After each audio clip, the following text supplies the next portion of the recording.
Okay, this is a quick video about how to solve sequential reaction equations. There are 5 steps involved in it, and they're all relatively simple.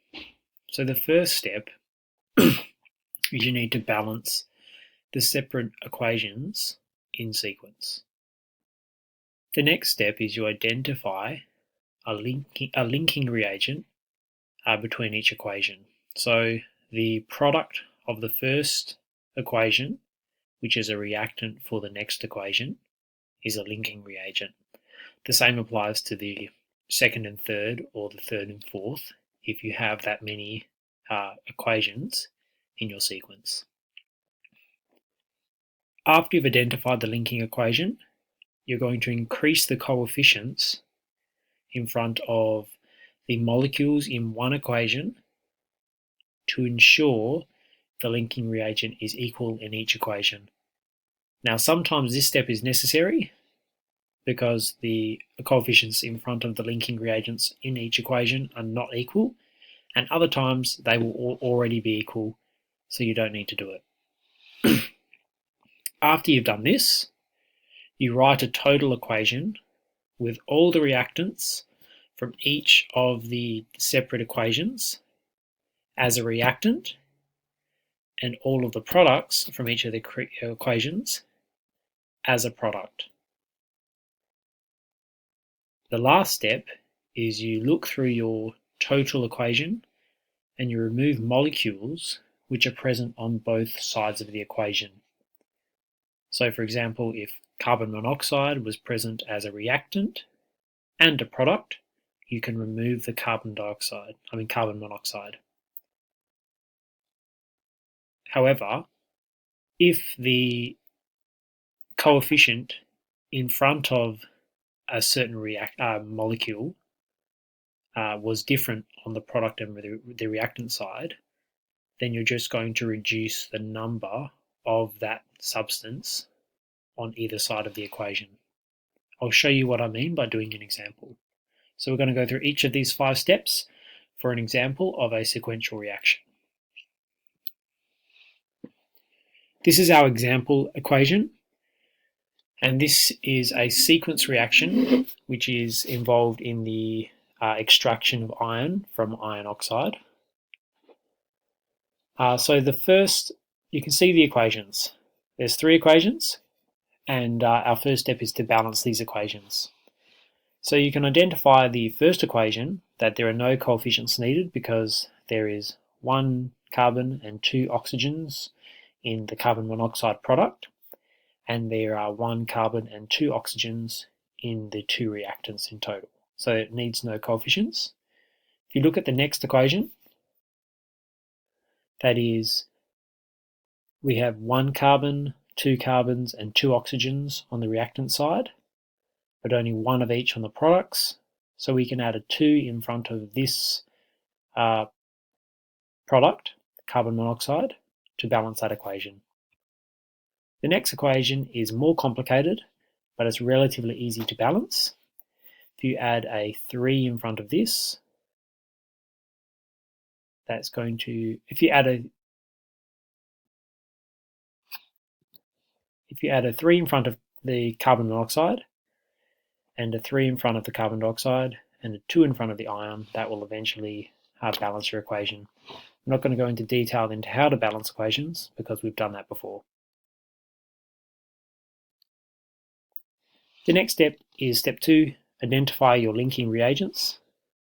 This is relatively simple. You look for the substance which is a product of one reaction, which is also a reactant in the next one.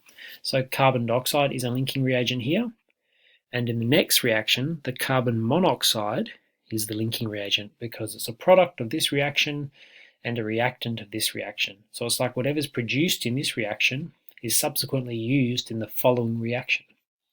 That's why it's called a sequential equation. So we've identified our linking reagents, and the next step is to increase the coefficients in front of one equation to ensure the linking reagents are equal in each reaction. Okay, so what you can see here is if you look at your carbon dioxide, they're equal. However, your carbon monoxide are not equal. So you're going to increase the coefficients in front of the carbon monoxides to increase so that they're equal. But you can't just make this a 3 because then the equation would be unbalanced.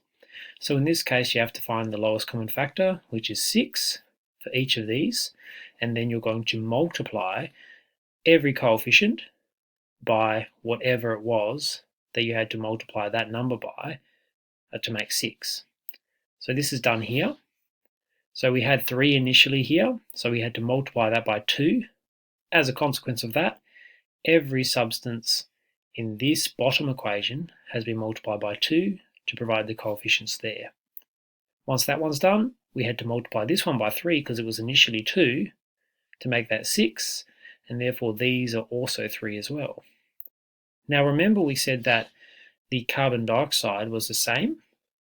If you did not change this equation above, that would no longer be true. So you have to add a 3 to each of those as well. Because this was 3, then if this is 0, so this is 1, sorry, it has no coefficient in front of it, then that would no longer work. So you have to increase the carbon dioxide here, which means you have to increase the coefficients in front of each one of those. That's the hardest step, making sure that you're increasing your coefficients for each equation appropriately.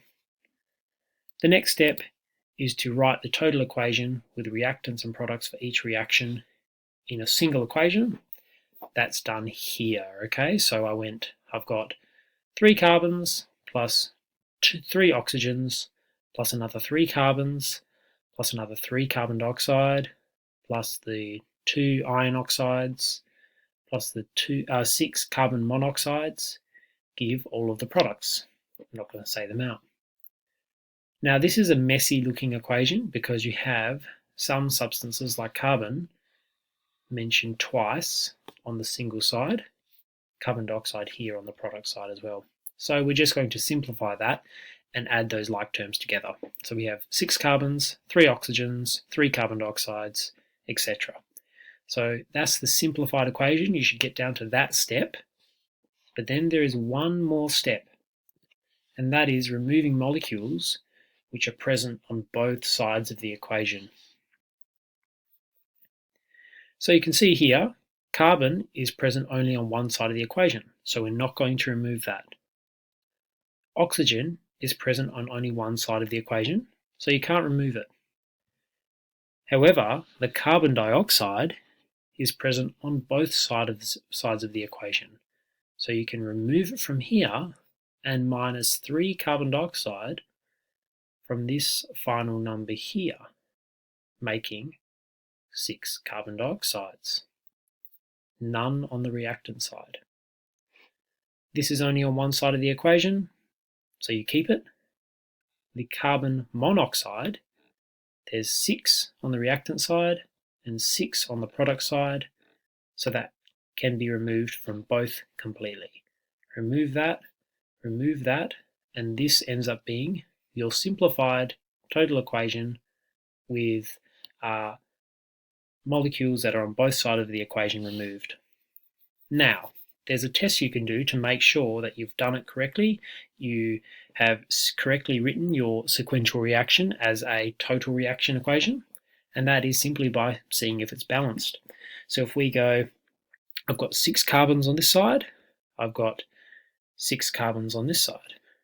I've got 6 plus 3 times 2, 6, 12 carbons on this oxygens on this side, and 12 oxygens on this side as well.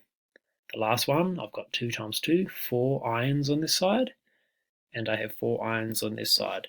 So I know that my equation is balanced and the total equation is written correctly.